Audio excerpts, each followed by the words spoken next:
Welcome to the Retic Rundown, where the giants roam and the legends are found. Uncoil the truth, the wisdom of sound in the Retic Rundown. We're breaking new ground. From the jungle's deep to the captive scene, Retics rule the world if you know what I mean. With patterns so bold and sizes extreme, in the Retic Rundown, we're breaking new ground. Welcome to the Retic Rundown, where the giants roam and the legends are found. Uncoil the truth and let the wisdom resound. In the Retic Rundown, we're breaking new ground. Unlocking secrets of the serpentine kings, sharing knowledge, stories, everything it brings. From breeders to keepers, we pull the strings in the Retic Rundown. Hear the echoing rings. Welcome to the Retic Rundown, where the giants roam and the legends are found. Uncoil the truth and let the wisdom resound. In the Retic Rundown, we're breaking new ground. Welcome, Retic lovers. Welcome, Retic lovers.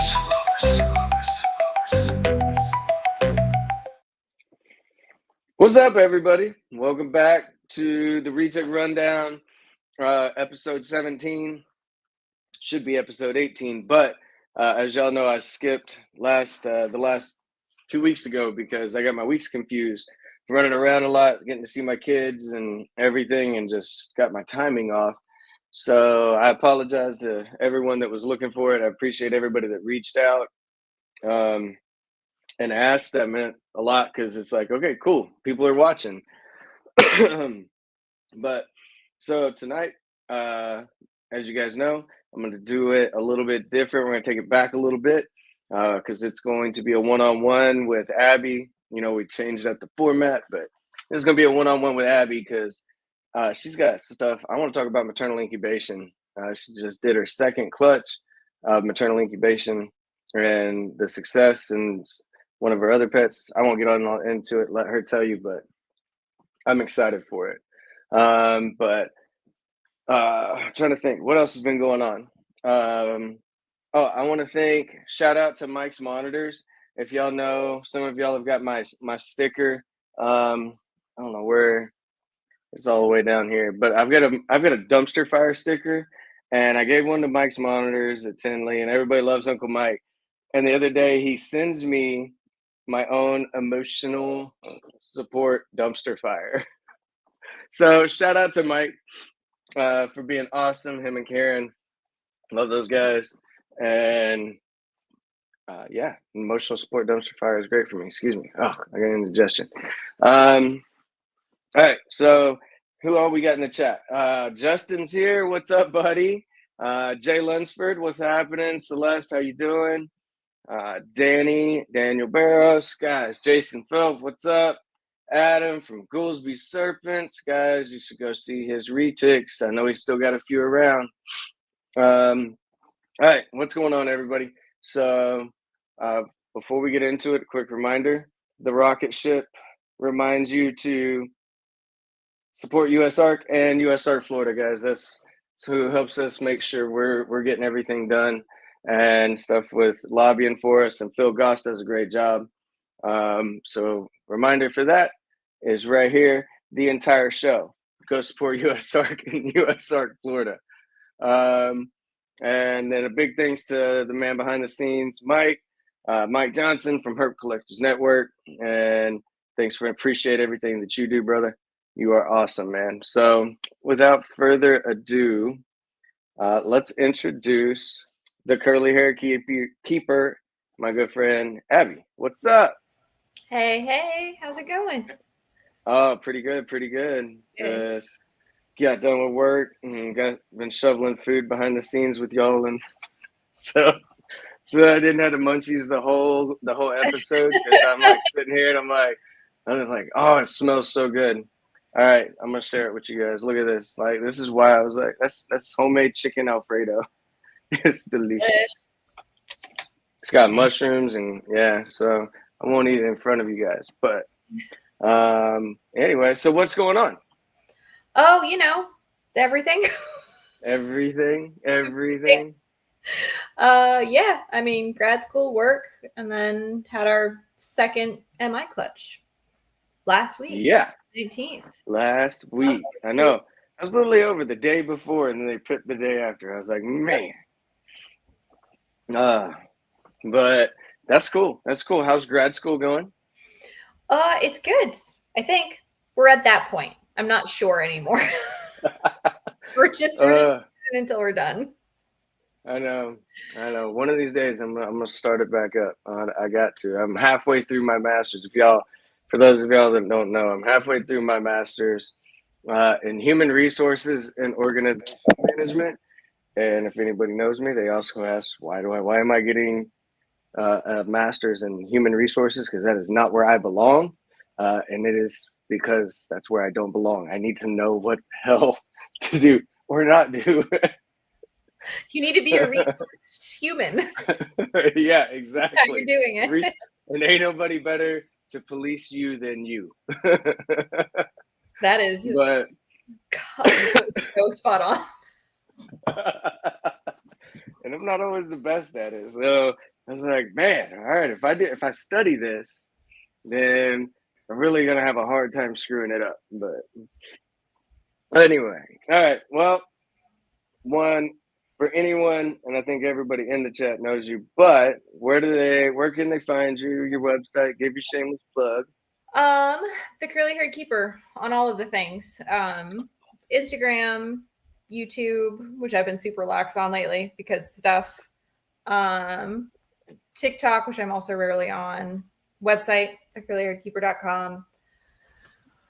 Yeah, you can find me on Facebook under Abby Marie Stone. Facebook is a thing that I tend to avoid. So I was gonna say, I don't ever see you on Facebook. Yeah, Instagram. We send a lot of Instagram videos though, back and forth all day. Yeah. Oh my gosh, yes. I liked the one where you were like the memes you send, and I was like, oh, you don't even get the worst of it. Stuff of nightmares. Right? I don't.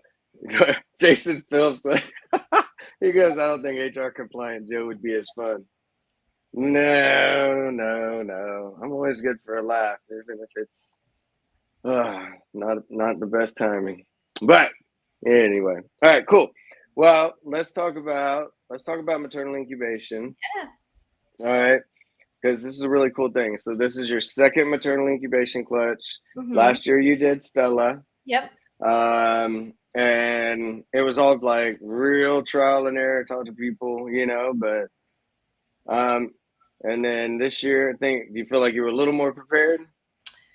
Yeah, this year was a little. So when we did Stella last season, we have her in that giant toad ranch that's bioactive. So we set her up with a nest, like on her highest shelf, right underneath one of the RHPs. So we had a big, like this was a U recommendation, getting that big cement mixer tub, got one of those, and flipped a smaller cement mixer tub over top.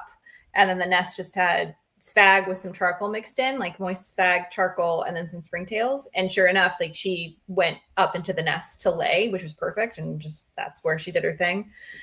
So this year we simplified the process a little bit. So we still have the cement mixing tub with the same substrate mix, but April was on paper. Like we can't, because she has some weird mouth stuff, she can't be on substrate.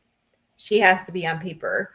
So I was curious to see, well, can it be done in a simpler setup using the same facilitation that we used with Stella last year?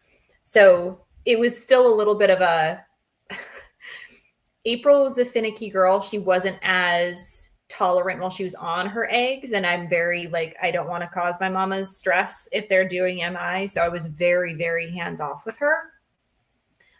So that was definitely a learning curve because I'm like, I think they're okay. She's still on them. So it was a lot of just kind of trusting the process this year. Okay. Yeah. Yeah. So that's what's cool about it, because it was two way different conditions, like, so you had full bioactive. Did you know that, like, were you trying to keep temperature, humidity, all that, like the same in a bare bones paper as you could with all that substrate? Was it, because I know you guys have got the sensors in there and stuff, monitor that? Yeah. So the interesting thing that I discovered is mom kind of like, I do keep the humidity up. Like I would dampen like essentially just spill some warm water onto the paper to kick the humidity up in April's enclosure just to help with the humidity. But if the humidity drops, it only drops outside of the nest. Inside the coils of the clutch, mom maintains that humidity. Like it's bonkers. Like I had her temp set at 85 on the thermostat. She was temp gunning, like the nest itself was temp gunning at like 85, 86. When I temp gunned her, she was very consistently temping at like 89. Wow. Yeah. So do you think it was just like the way they wrap and everything, and with the eggs, and then having the nesting side of it obviously traps quite a bit of humidity. Yeah. But so do you think if you kept the nest as moist, you wouldn't have to really worry about the outside? Do you think it was worth dampening the paper and stuff? Because you got to look at that. If somebody's not as attentive, say, which I know you guys are, but like paper starts to mold easy, you know? Mm-hmm. So, yeah, we were able to clean it while she was on her eggs, which was nice. But yeah, I mean, that's a good question because I'm tentative, like I will very lightly add water, like add a little bit of water to the nest once in a while. And honestly, I don't know how much it's really needed. That's the hard thing. It's like, I don't know if she needs the extra like humidity boost or not. Generally what I found is whenever I gave a humidity boost, if it was too much, you'd see her relax her coils. So even if you go the opposite direction, like, oops, overdid it, mom still adjusts. Compensating and Yep. stuff on that. That's really cool. Yeah. Okay. So with either clutch, once you started to notice them pipping, like, and mom's off of it, did you guys like go in and intervene to where you like helped them cut, or did you let it all go on its own no matter what was going on in the egg? It was all let Mother Nature do its thing and see what happens. So with Stella and April had very similar schedules in terms of you would see the first pips happening, and mom doesn't leave the nest really. Like April left for the first time to get some of her shed off when they first started pipping. That's what told me, because they pipped at day 76 for April's enclosure or April's clutch. And I saw her out and I was like, I haven't seen you out all the way in 76 days. So I got a little sus. So I checked and sure enough, there's pips. But as soon as she heard me open the enclosure and like check, she came right back and like curled up, not around them, but curled up next to the clutch. And Stella did the same thing when her clutch started pipping last year. And she hung with them until they all vacated the nest, which was about 5 or 6 days later. We had a couple of holdout babies. Yeah. We had a couple of holdout babies who were just apparently super cozy, and they did come out on their own, but it just took them a little bit longer. But yeah, mom hung with them until the very end.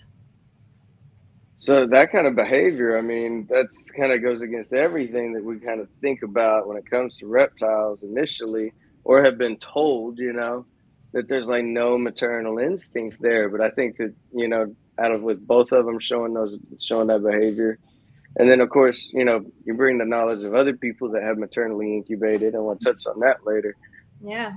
That's obviously not true, especially if they're hanging out. If mama knows there's babies in the eggs still, and it's 5 or 6 days later, that means she's got to defend them, you know, because that's an easy time for predators, right? Mm-hmm. So, yeah, and I did test her on that a little bit, because April did leave more often as the babies were pipping than Stella did. So I did test it because I would open up the enclosure just because I'm nosy to just check on him if she wasn't on the nest. And every single time I would open the enclosure and check on him, she would come back. Not like striking or anything. She would just come back and like curl back up with them. just to make sure that I wasn't going to eat any. Like, it was just really interesting behavior. What? All right. So how big is April? April's right around 9 feet. Yeah. Okay. And Stella's how big? 12.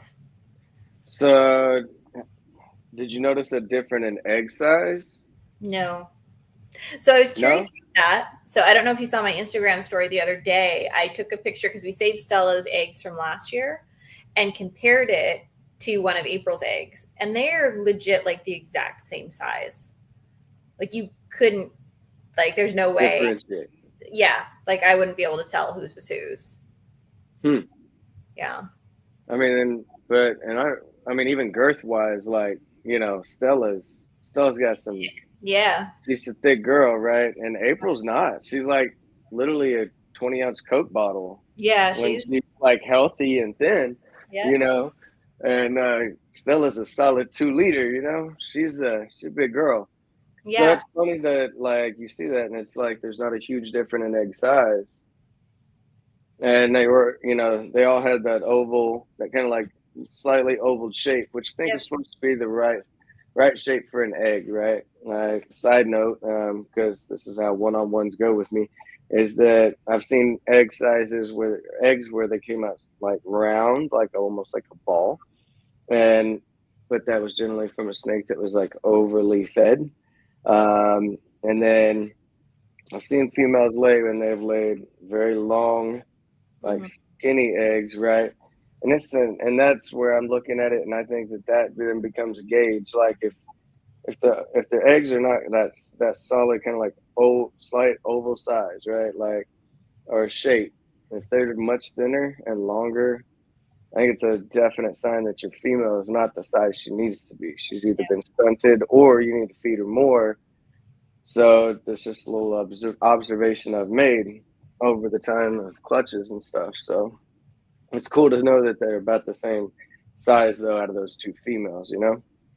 Yeah, it would be interesting. I don't know if Garrett saved any of the eggs from Karma's clutch the other year, but it would be interesting to compare mainland egg to like Stella egg to April egg. Yeah. A difference there. Honestly, it feels like the biggest difference is just the number of eggs being laid. I think that's a major thing too. And I got a really cool article about that was written, and they observed it in hognose that have been overfed, but like if you overfeed or like feed them too fast, then their body like overproduces the amount of eggs, and that's what starts to cause egg binding and stuff. Because it's trying to put too much in there, you know, into a small space. Yeah. So, and then it starts to they don't take that shape. They start to like overlap, and then now they're stuck. Yeah. So, okay, so like let's talk about. I know you kind of touched on it a little bit, but like you don't like to stress mom out, right? But like last year was your first year doing it. You know, how do you feel? Like, how'd you feel monitoring it, and then having that idea of like, all right, I don't want to stress them out, you know, but I obviously want to keep like my own mind at ease about what's going on in there. Like, what does that look like? Especially for like someone, say they want to try this the first time, right? Like they're looking for some guidance. Yeah. So first off, I would say at least for me, the complete alleviation of like stress and worry over how mom and eggs are doing, that doesn't go away. Because there's just so much you can't know when you're doing MI. So you don't have an egg count. You can't see all of the eggs. You don't know if mama laid all the eggs, right? Which can be really stressful because common practice is pull mama, palpate, make sure all the eggs got out. You can't do that if you're doing MI. So one of the things that I do to kind of help ease my own mind is like even way back at the starting point of pairing the animals in the first place, I really facilitate the ability for the females to reject the male safely if they don't want to breed. Because when it comes down to the brass tacks of it, they know, like if they are not up for the task, they're going to refuse the male. Like we paired April last year with the same male that we paired her this year. We paired them several times in a very large enclosure. Nothing happened, right? April was just not, she wasn't ready, and it kind of proved a point because between 5 years of age and 6 years of age, she grew a good foot and a half. So she gained she got her kind of more mom bod going on in that year. And sure enough, when we paired Picasso back with her this year, it took one time. It was one pairing and they were locked. So it's just really kind of getting the timing right, knowing what you're looking for in terms of palpating, which I have you and Rob to thank for training me how to do that well, and understanding your animal's behavior in terms of, is this going well or is this a hard no, right? Right. So I found that's helpful because if mom is receptive, there's a much higher likelihood that mom's actually ready. Yeah. I don't know. Do you think like doing the let me intro you, just like after every shed, and you think that causes like way more stress on that female to where she would be maybe less likely to breed? Probably. That would be my educated guess just from observing with Stella and with April, because Stella we paired with Aries last season and we did the same thing. We didn't really do like the first intro is when she was ovulating, right? And they were locked. I let Stella out of her enclosure to free roam and then let Aries out to free roam. That was how that's how I do the introductions for the breeding pairs. And 15 minutes later, they're like doing it on the floor. I'm like, okay. That quick, huh? That quick. Into right? voyeurism. That's weird. Yeah. So it's just interesting. So I do think it does or can alleviate some stress on both the male and the female if that timing links up well. It also alleviates some danger too, because if she's not into it or he's not recognizing that she's ovulating, then you wind up with the kind of injuries or them accidentally unaliving each other. Yeah. Yeah. Anybody that's bred and does it the way we normally do it could definitely probably has experienced that. But I mean, that's where reading your animals, like you're saying, I mean, it makes it much less stressful. Yeah. And I will add, we have the luxury of not having we only do one pairing every season. So we have the luxury of really being able to monitor closely the ovulation cycle and the behaviors and all of that stuff. So, and I know that's not necessarily accessible for people who are doing multiple clutches every year, because that's a lot of animals to try and monitor and manage. That is, yeah, it would be. I was trying to sit here and think about how I would do it.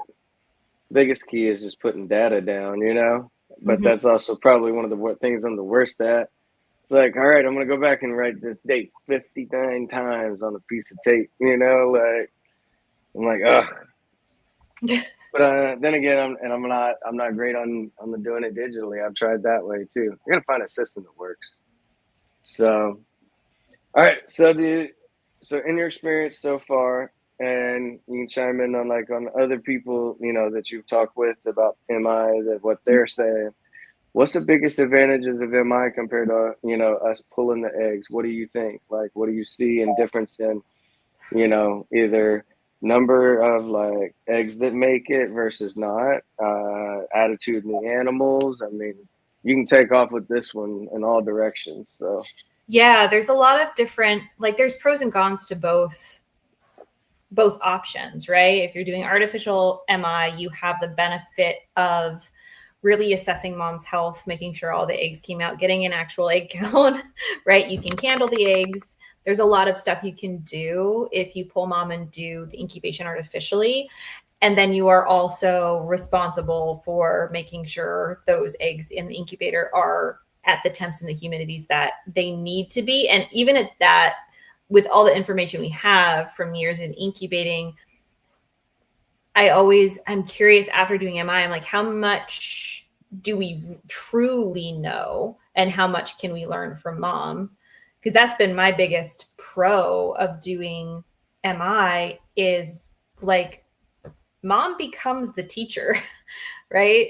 Like she's really kind of taking me on her journey in terms of temperature, humidity, behavior. And it's just a really cool, very privileged thing to facilitate and be a part of. Like both of the girls have been really, really receptive and tolerant to my presence in checking on them. Stella, especially because I was helicopter mom with Stella all last year because it was the first time I'd done it. And she was so patient and so tolerant. And I think that was a really cool experience. And I was very, very glad that I got to share it with so many people because it gave a different perspective. Like people think moms on eggs are these vicious, aggressive snakes. And it's like, it doesn't have to be that way. Exactly. And even with pulling eggs, like, like if you do it right, if you know your animal's behavior, you can do it in a way that helps maybe not alleviate the stress completely, but it lowers it. Oh, 100%, 100%.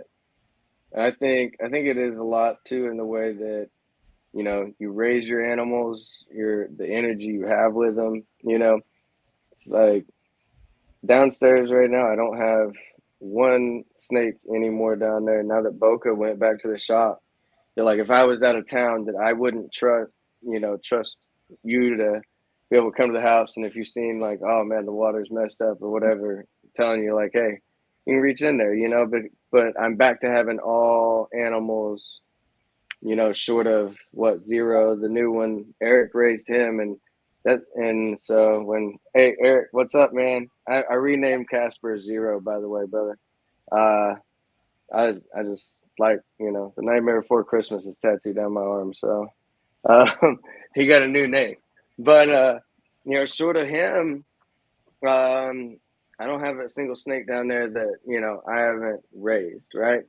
And it's just literally, I see a major difference in my snakes when I raised them and they're mine. And then even coming to your place, and like your snakes are very well, tolerant of people and the presence, but I still don't get it's like they know. It's kind of like a dog that's like skittish, of a new person. Like, well, I don't know, give me a little while to warm up to you. They're very sweet snakes, but I think it's the more you learn about their personalities and everything, the more that you see that side of it, that they're an individual pet, very much,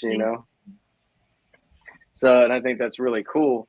And that's where, okay, so I'm gonna jump off of MI with the Retics for a minute, because you have a new baby scrub. I do have a new baby cogs. Yes, her name is Quince. Yeah. Is what? Her name is Quince. Quince. Okay. And Quince was maternally incubated, right? She was, yeah. Okay. Yeah. Go ahead. Now go with your story time about. So I nerded out about this so hard. So Paul Duran was the breeder who bred Quince and did MI. So Paul's scrubs, I can't remember who he got them from. They're I can't remember what locality they are, but he put them in a big like bio active together, and sure enough, like shortly after he got them, she laid shortly after Stella's MI clutch hatched. So I got a call from Paul saying, hey, can I pick your brain about MI stuff? So kind of nerded out with him and told him what I did and what I would have done different, like doing it again, things like that. And like, there's always that moment of stress of like, oh, am I making the right decision? Is mom going to know what to do? And my kind of perspective is like, you have time to trust her. Like she's been doing. That's a good point. She's got millions of years of historical experience compared to my 0, right? Like, if out of the two of us, she knows how to do it better than I do. So he got her all set up, successfully hatched. I think all of her eggs hatched. I think every single one hatched. So he is working so he's working with Lori Turini, which for anyone who's not familiar with Lori, I think everyone here is. She does a lot of animal behavior stuff and training stuff, including snakes, which I think is really cool. So having Quince, I'm doing a longer term research project with her other clutch mates, working with Lori, working with Paul, to see behavioral stuff in terms of MI versus artificial, and see if we can tease out any differences, because it's a hard thing to pinpoint. But like Quince is, like, you've met Cogs, our other scrub. He is so sensitive. Like, he's cage defensive. He does not like being touched, which, you know, I get it. So, and I respect that and work with him, you know, based on how he responds to my presence. But Quince is the absolute opposite. You can stick your hand in there 3 hours after she's eaten and she'll just peek your little head up and be like, sup? Crawl out on you, chill out, like choice-based already. She's just crazy opposite kind of temperament. So do you think any of that has to do with the MI versus? Because scrubs just kind of have the natural attitude of like what Cogs is, right? Like that's kind of a known scrub thing, right? But you know, and that's where even the other day when I was over at the house and she just comes like peeking out and like being all curious, and she was adorable. And it's just a much different attitude out of the two of them. And it could be just one of those anomalies, but I'm sure Paul kept a couple, you know, as holdbacks. And I don't know, was it a larger clutch? Like, I can't remember. It wasn't small. I think there was like 16, maybe. I can't remember. I think there were 16 because he cohabbed them up until he started sending them to their respective homes. And I think he had 3 enclosures with 4 babies in each enclosure. I'd be curious if Paul's gonna, you know, like try and kind of keep up with it and see if there's a noticeable difference everybody reports back, you know, on like this clutch is maternally incubated, has a much nicer disposition, you know. Right. But I mean, hey guys, it's proven science, you know, people that are raised in a family home versus the foster care system generally have a better outlook just due to circumstances. So maybe we need to quit pulling our eggs. I don't know yet. There's pros and cons both ways. Yep. But maybe you're just setting them up for attitude problems. I don't know. Yeah, they're all going to have complexes in a couple years. Like, well, and also there's the factor of, because like there's so many factors to it, because we also like all of Paul's scrubs have been kept in bioactives basically since day one. Same with our MI retic babies. So it's like, okay, is it MI? Is it like how we're set, like glass front enclosures where they're just exposed to more people walking back and forth and getting a little bit more stimulation early on, and they're able to adjust that and associate that with it's fine, right? No big deal, I'm still safe, rather than, you know, and not knocking, like racks and tubs and all of that stuff definitely have their place. And I can also imagine like pulling out, then like your entire house is moving anytime it opens, right? It's a little mini earthquake, and that can be, you know, scary. You can't see as well outside of a rack or a tub. So it's one of those things, like, is it that? Is it MI? Is it temperament of sire? And like, there's a lot of moving parts. So it's going to be really difficult to tease that out for a while. Yeah, I know you're bringing up some great points in that, but I think the best one, the one that hits me the most logical out of them all, I think, is like the idea that they're on bioactive from word go, like they're interacting with their environment. You think about it, like Retics, you know, they're not not like ball pythons that are, you know, they like to live down in the hole. You know, you literally dig them out in Africa, you know, out of mounds and stuff. So the darkness side of it, it works for them. I think I'm wondering if maybe we just adopted that idea, but in reality, retics they're gonna be out, they're gonna be climbing, they're gonna be, you know, looking for on the hunt for food versus just sitting around in a hole. So that could have a major part in it too. Yeah. Yeah, I like that. I think it does make a difference. And I know, like, even in interacting with the adults, it just, from my perspective, it's just easier to manage a bigger snake if you're working with a bigger snake in a bigger space. Because if they come out hot, it's like, who cares? There's space for them to do that and do it much more safely for both involved than if they're in a rack system or something like that, where it's like, ooh, I don't know where your face is. I don't know where you're in. Like that's a lot. It's a lot more ballsy, right? Right. You're kind of playing. Yeah, you're like sitting there like half dark, and then the tub starts moving, and you're like, oh, you go from being asleep to, you know, now you're on the. That makes some serious sense in the brain anyway. I'd be curious. All right. Let's get back to it a little bit, because otherwise I'll squirrel. Okay. We've talked about, you know, potential risks, downsides. You've had 2 that have gone well, right? Out of the 2 you've done, so you're 2 for 2. That's awesome. Yep. How do you think the maternal incubation affected the female's condition post-hatch compared to those that, because even though you haven't done it, you've definitely seen females, you know, been around, you know, reach out and everything to see females when we've pulled them off eggs and reconditioned them, like, and then there's that, like, so they're not immediately getting put back on food like they are with, you know, with MI, they're not. You might be able to get them a small meal. I think I remember Stella took a small meal at some point while she was on. Stella took 2 kind of later on in her MI. April accepted 1. So from middle or end of December through like end of April, I want to say, she had 1 meal. That's I mean, that's a long time. So, and then with the fact of she just gave it everything she had, you know, giving birth, and now she's sitting on them, you know?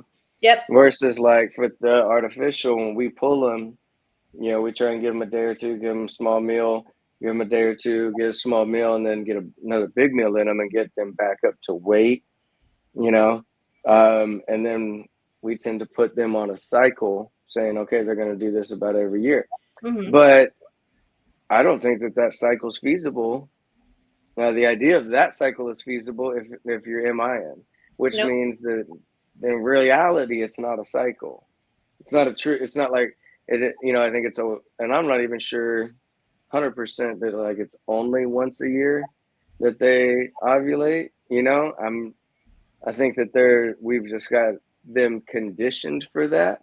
Yeah. But don't quote me on it. This is just me talking out loud. I haven't researched any of this, or if you got an expert out there or an article that fully batches it, but it's just like that thought process comes around. It's like, okay, we feed them up, we get them back healthy, and then we're trying to do it again around that same time if we artificially incubate. But with MI, that cycle is just not feasible.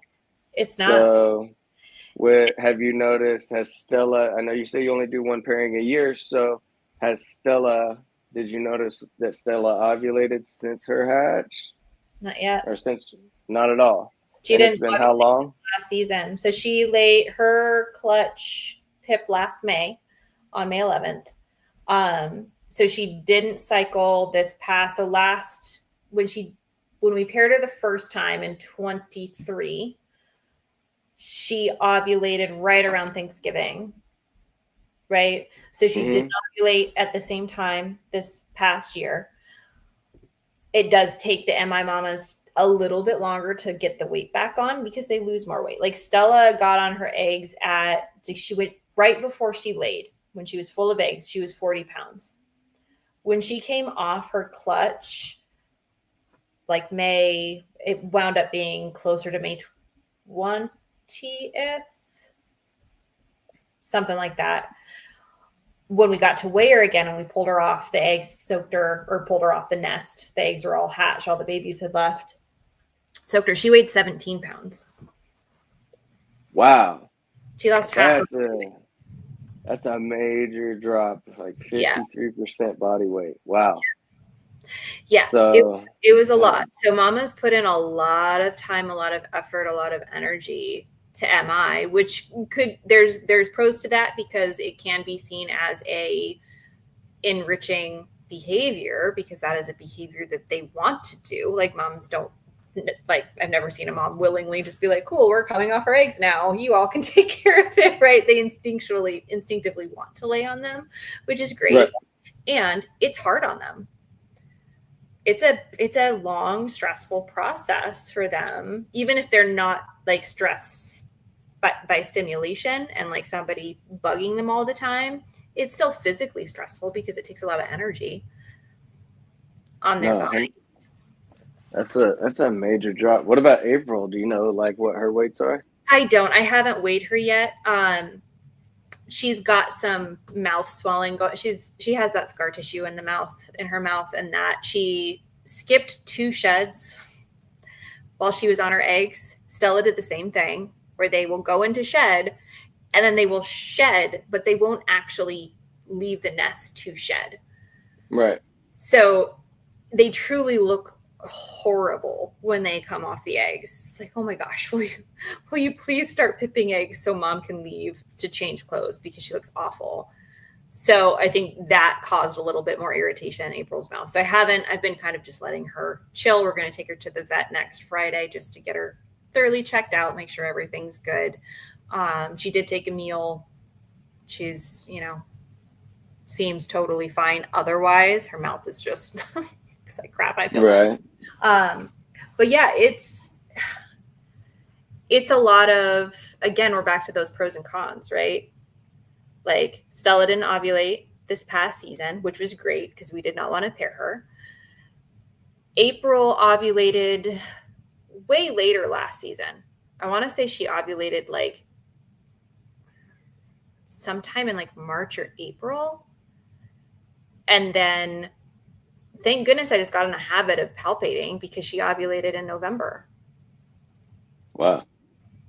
So I think you're spot on in terms of we don't really know what their true cycle is in the wild because we can artificially set it up to happen consistently. Yeah, I noticed that like with two of my females, instead of ovulating like around the year mark, like they had clutches at 18 months apart. And that's just kind of weird. I'm like, well, it's obviously not 100% yearly, not for everybody. So, and then this, just kind of backs that up. So, okay. Yeah. All right. I agree with that assumption. I've noticed, I know you've been around enough, clutches that are hatching and stuff and seeing also the bad sides of it, if babies come out deformed or have issues, right? Yep. Did you see anything like that in either clutch that you let maternally incubate? So Stella laid 30 eggs last year, 23 of them hatched. We don't cut eggs. We just let the babies pip and do their thing. I did cut the 7 eggs that didn't hatch, and there were, I think, 3 duds that just didn't get fertilized. Yeah, 3 underdeveloped. They just didn't develop into anything. And then 1 dead in the egg with spinal kinks. And obviously it was just one that was not meant to survive anyway. Just kind of got the genetic dump house, which happens. And then we do have Etoile, who's our little prolapse problem child. And she hatched out with a prolapse. You helped us with that I've made house calls. You have made house calls, and it is much appreciated. So yeah, she's still like prolapse once in a while, but it's becoming less and less tissue that's prolapsing out. So it seems to be getting better, knock on wood. And for all intents and purposes, I mean, she seems like a very happy, chill little, like you've interacted with her. She's bonkers friendly. She seems no worse for wear for having like all of the stuff. Like we've done some troubleshooting with her in terms of medication and a procedure and all of that stuff. And she's hanging strong. Yeah, she always has an appetite. She's much smaller than her clutch mates, but other than that, she seems to be doing just fine. I feel like, well, you know, just try and do smaller meals just because you don't want to, you know, try and push that on a major bowel movement and stuff to try and minimize it. So it doesn't surprise me that she's smaller. Yeah. But I also, if I remember correctly, like you guys are going to keep her. There's literally no plans to ever try to breed her, right? Yeah. Because, you know, she's literally just going to be a pet. So even if she does stay a little smaller or it takes her longer to hit Stella size because she has to do the smaller meal thing for, and I mean, maybe here come, you know, like you said, it's getting less and less tissue when it does happen. So we hit a point, you know, where it's like, okay, it hasn't happened for a year. Maybe let's just bump it up a little bit or something, you know? Yeah. Yep. But that's the other thing about breeding in terms of my approach to it anyway, is for babies like that, it's like, I can't ethically home her anywhere because that's just not fair to whoever would take her. Right.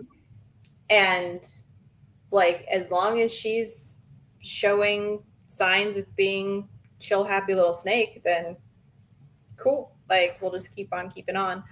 With April's clutch, she laid 16, 14 of them hatched. So we actually had higher hatch rate with her. One of them was unfertilized. One of them was dead in the egg.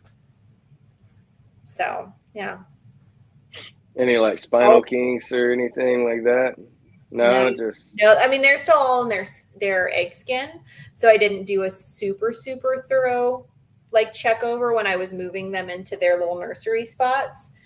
But I didn't notice anything. There was definitely nothing significant of like, oh crap, right? They all looked completely healthy, very, very big egg yolk bellies. It was hilarious. That was my next question. Baddies. Yeah. So all coming out just full bellies, huh? Yep. That's awesome. So, yeah. Because I mean, sometimes that just doesn't happen in artificial. What up, Jody? I see you in here.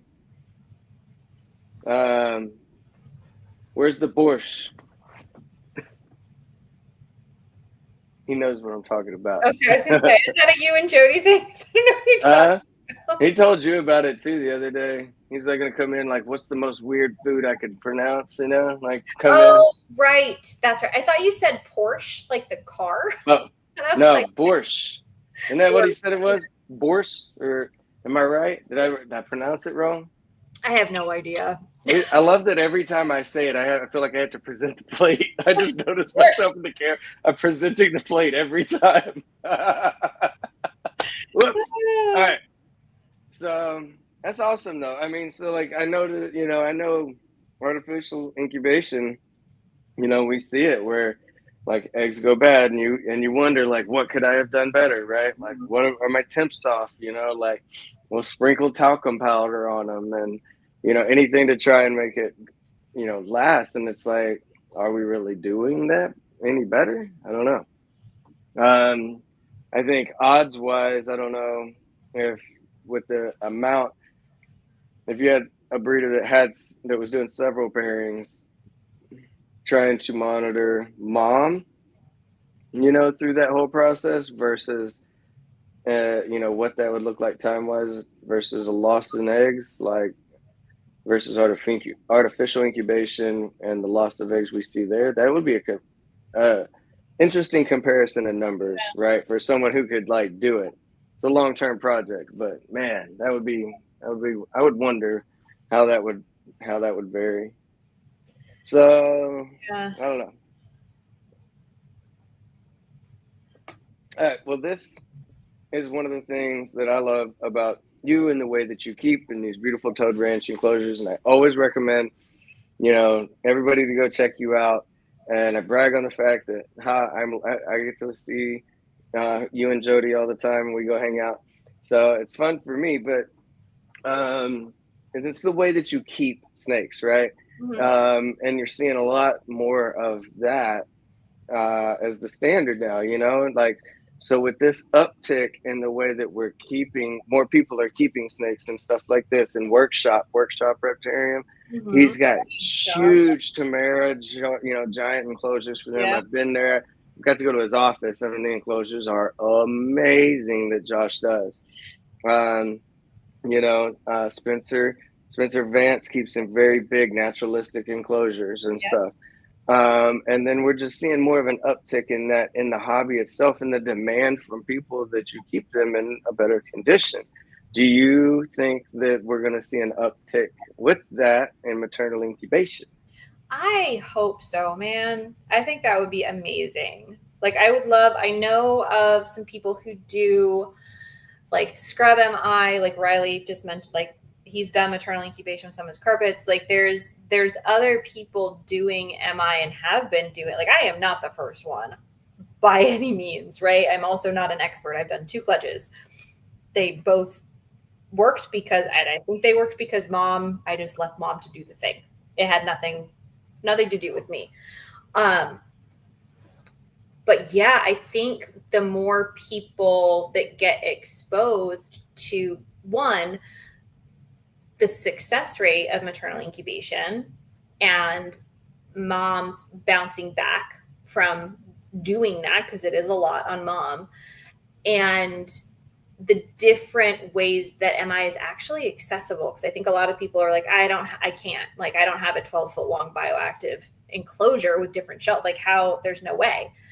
And I'm so glad that April's clutch went well this year, because it really kind of proved it's like, you don't have to do it, go big or go home. You can do it in a more simple setup and still help mom facilitate in successful maternal incubation.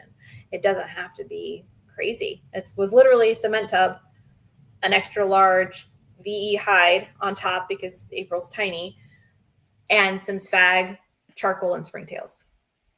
That's it. That's all. Those were the ingredients. That makes it easy.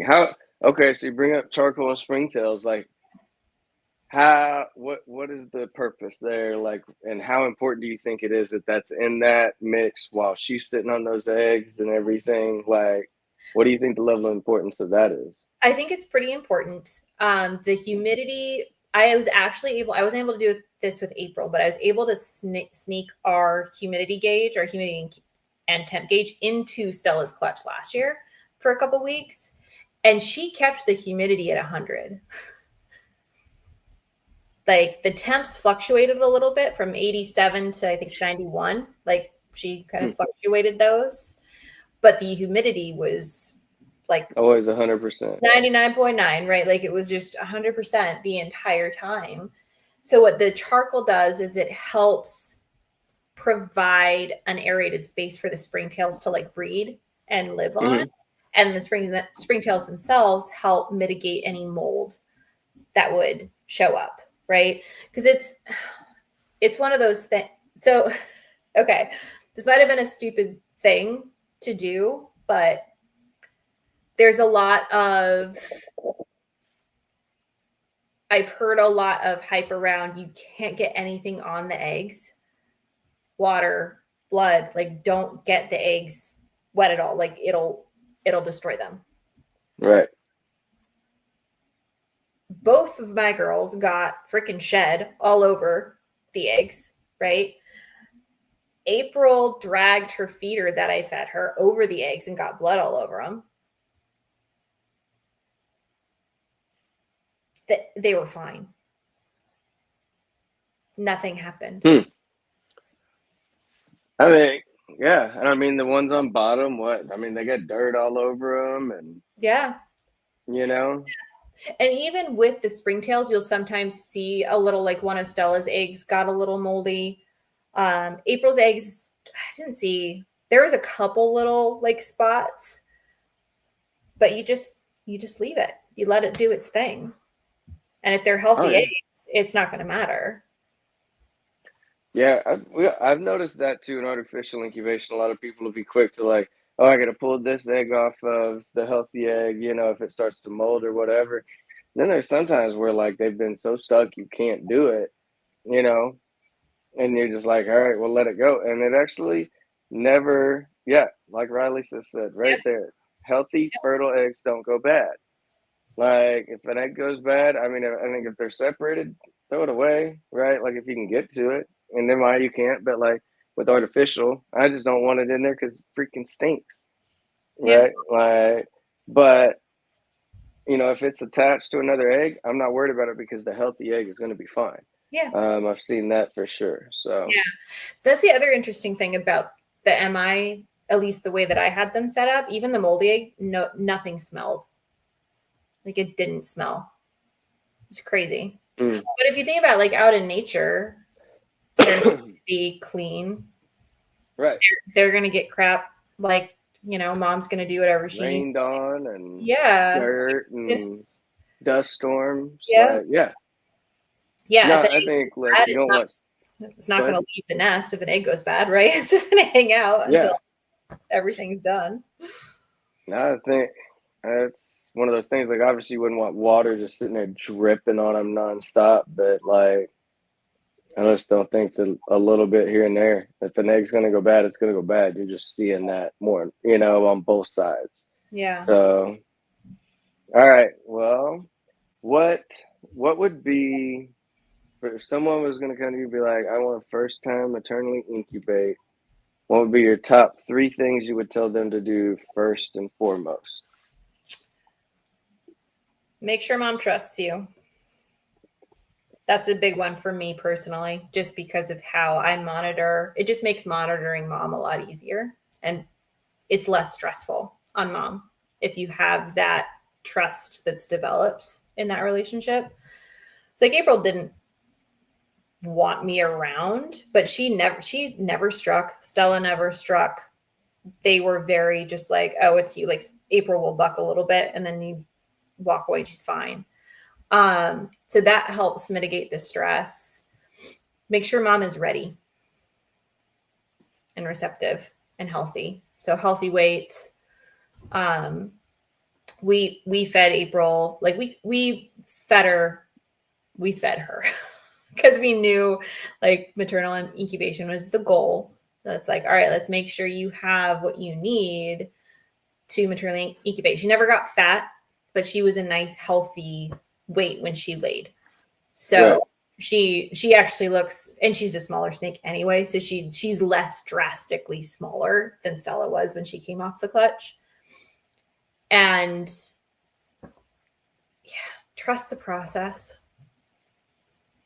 If you have the facilitation of mom on point, trust the process. Let mom do her thing.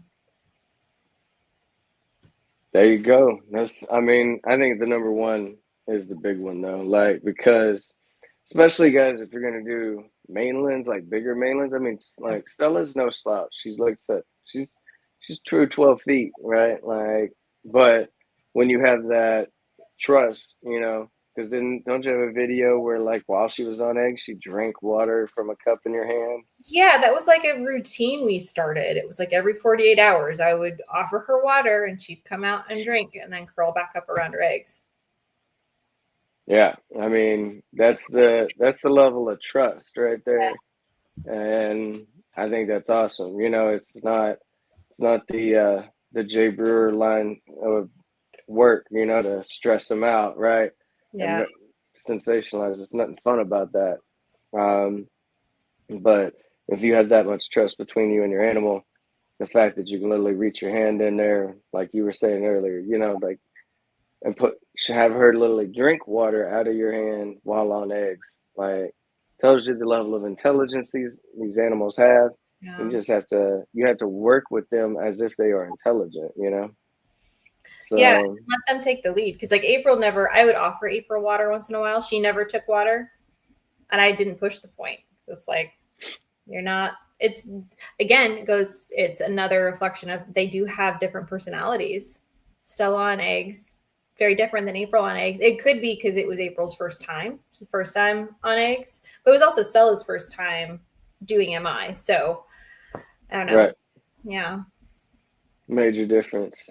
Yeah. So, well, I know that. All right, Midwest Constrictors. Hey, I appreciate the comment. Memorial Day this weekend was one of those days that just give everybody that thought and prayers. So, but I appreciate that.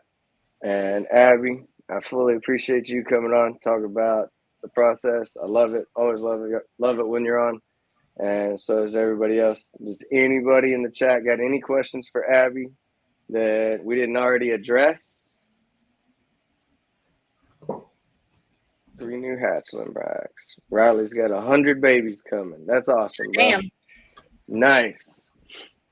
Well, cool. Well, guys, we're going to wrap it up. It's been an hour. It's 20:02, so Cool. I appreciate it. You're awesome. Thank you guys for showing up. And we will catch you guys in 2 weeks. I promise I won't skip this one. I'll make sure I got an episode. Oh, man. And, yeah, take it easy, guys. Thanks for showing up. We'll catch y'all later. All right. Thanks for having me on. Yeah. Bye. Welcome to the Retic rundown, where the giants roam and the legends are found. Uncoil the truth, the wisdom of sound in the Retic rundown. We're breaking new ground. From the jungles deep to the captive scene, Retics rule the world if you know what I mean. With patterns so bold and sizes extreme, in the Retic rundown, we're breaking new ground. Welcome to the Retic rundown, where the giants roam and the legends are found. Uncoil the truth and let the wisdom resound in the Retic rundown, we're breaking new ground. Unlocking secrets of